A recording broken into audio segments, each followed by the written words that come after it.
Hi there guys, I'm going to do a video on our new Echo 2511 muffler. This is it here, how it's going to come in the package. The tools that you're going to need to put it on are 27 Torx and a M3 Allen wrench. I also have a 27 on my drill there. Do a little faster for the video, but first thing you're going to want to do is pull these two bolts out here. And they will have never sees on them when it comes to you. So that stuff kind of gets everywhere, so just kind of be careful of that. But once you get those two bolts pulled out, you just pop the cover off like this. And inside is the screen. And you can grab a hold of the screen and just pull it right out. It's pinned behind these two posts right here and this in the middle. So you can just pop it out like that.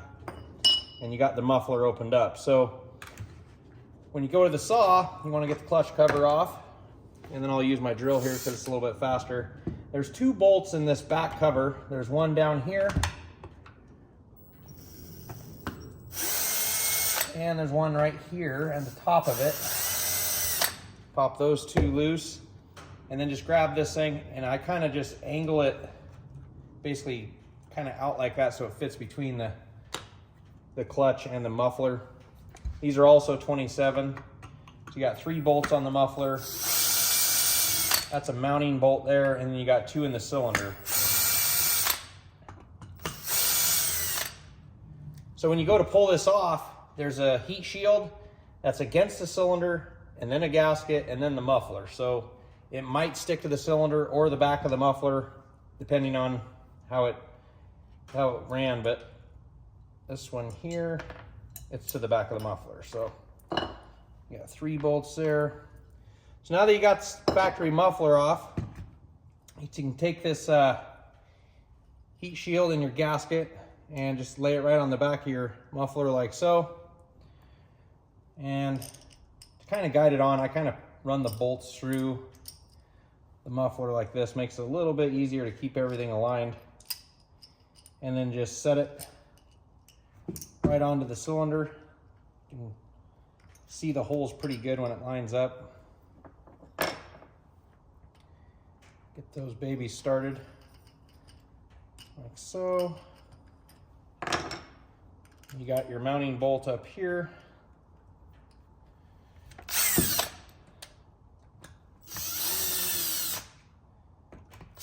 So once you get all these ran down,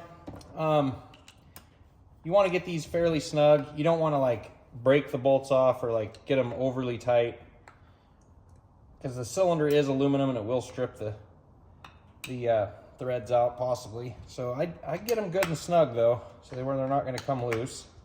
There we go.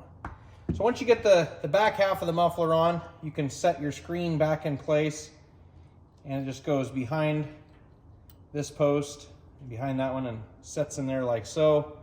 You can place your muffler cover back on like that, and your 2 bolts go back into the holes. If I can get them in there. And that's an M3 Allen head for those. You can run those guys down, get those guys good and snug. Place your cover back on. You can just angle it in. Fits right in there like so. And then those 2 bolts go back into that.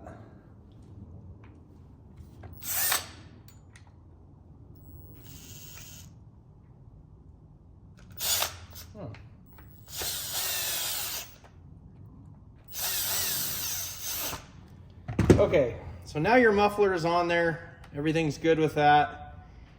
The other thing that you're going to want to do is adjust the carburetor. And probably the best thing to do is to pull these carb limiters out. There's going to be some red caps there. You can probably fit a screw down in there, grab a hold with your needle nose pliers and yank those carb limiters out of there so you have full adjustment.